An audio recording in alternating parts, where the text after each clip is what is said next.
বন্ধুরা ভীষণই ভালো খবর বেরিয়ে আসছে। আসলে চীনারা মারাত্মক আঘাত পেয়েছে। এরই সঙ্গে ভারত পাকিস্তানের থেকে বালুচিস্তানকে ছিনিয়ে নিচ্ছে। তো চীনা সৈনিক সেখানে কেন পৌঁছাচ্ছে সেই সমস্ত কথা আপনাদের বলছি, শেষ অবধি সঙ্গে থাকুন। বন্ধুরা আপনারা জানেনই বালুচিস্তানকে পাকিস্তান অবৈধভাবে কবজা করে রেখেছে। তো ওদিকে স্বয়ং পাকিস্তানের সরকারের বিরুদ্ধে মারাত্মক বিরোধ চলছে। সেই সাথে পিওকে এবং বালুচিস্তানেও বিরোধিতার আওয়াজ উঠেই রয়েছে। সেই সঙ্গে গিলগিট বালুচিস্তানের লোক তো পুরোপুরি পাকিস্তানের বিরুদ্ধে চলে গেছে আর স্বাধীন হওয়ার দাবি তুলছে। বালুচিস্তানের মানুষরা তো হাতিয়ারও তুলে নিয়েছে। তো ওদিকে চীন ও পাকিস্তান একসঙ্গে মিলে কাজ করছে।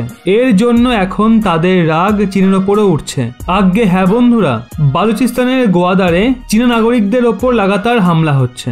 ওখানে চীন ডেভেলপমেন্ট প্রজেক্টও চালাচ্ছিল, সেটাও সম্পূর্ণভাবে বয়কট করা হচ্ছে। আর দ্বিতীয়ত পাকিস্তানি সরকারের তুলনা ভারতকে দেখে করা হচ্ছে।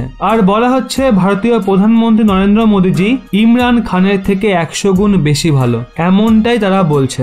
আর ভারতের সাপোর্টে ওখানে অনেক গলাবাজিও চলছে। তো ভারতের জন্য এটা খুব ভালো সময়, কারণ এই বিরোধে ভারতের সুবিধা হতে পারে। আর পিওকে তো আমাদের এমনিতেই ফেরত নিতে হবে। সেই সঙ্গে বালুচিস্তানকেও স্বাধীন করা ভারতের কর্তব্যের মধ্যেই পড়ে। এই কারণে ভারত সেখানে একটা বড় রোল প্লে করতে পারে। এই ভয়ের কারণে চীন তার নাগরিকদের সুরক্ষার জন্য নিজের সেনাদের পাঠানো শুরু করে দিয়েছে।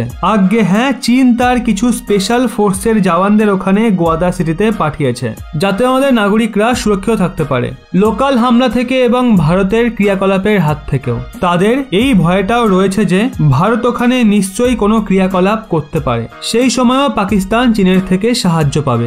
এর জন্য এই ধরনের পদক্ষেপ তারা নিয়েছে। অবশ্যই এই বিষয়ে আপনাদের কি মনে হয়? ভারতের কি বালুচিস্তানের ম্যাটারে হস্তক্ষেপ করা উচিত? অপরদিকে কার্গিল যুদ্ধের পর দেশের ডিফেন্স বা প্রতিরক্ষা ক্ষেত্রে যে একটা আমূল পরিবর্তন এসছে তা নজরে এসেছিল অনেক বছর আগেই। তবে জানেন কি কোন মানুষটার জন্য ভারতের ডিফেন্সের এই বিরাট পরিবর্তন হয়েছিল? অটল বিহারী বাজপেয়ী মহাশয়।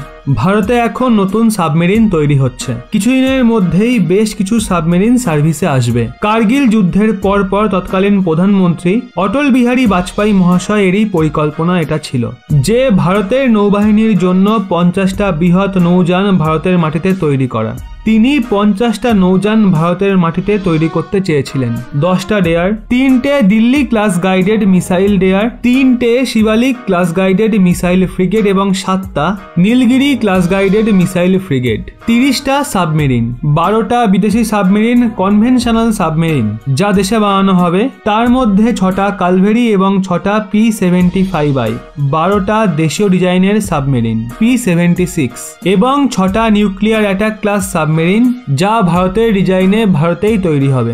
অত্যন্ত দূরদর্শী ছিলেন ভারতের অটল বিহারী বাজপেয়ী মহাশয়। তিনি বুঝেছিলেন যে ভবিষ্যতে ভারত মহাসাগরে নেভির গুরুত্ব বৃদ্ধি পাবে, আর সেই কারণেই তিনি এই প্রকল্প চালু করেছিলেন। আপনি কি অটল বিহারী বাজপেয়ী মহাশয়কে সর্বকালের সেরা প্রধানমন্ত্রী বলে মনে করেন? নিচে কমেন্টে অবশ্যই জানান।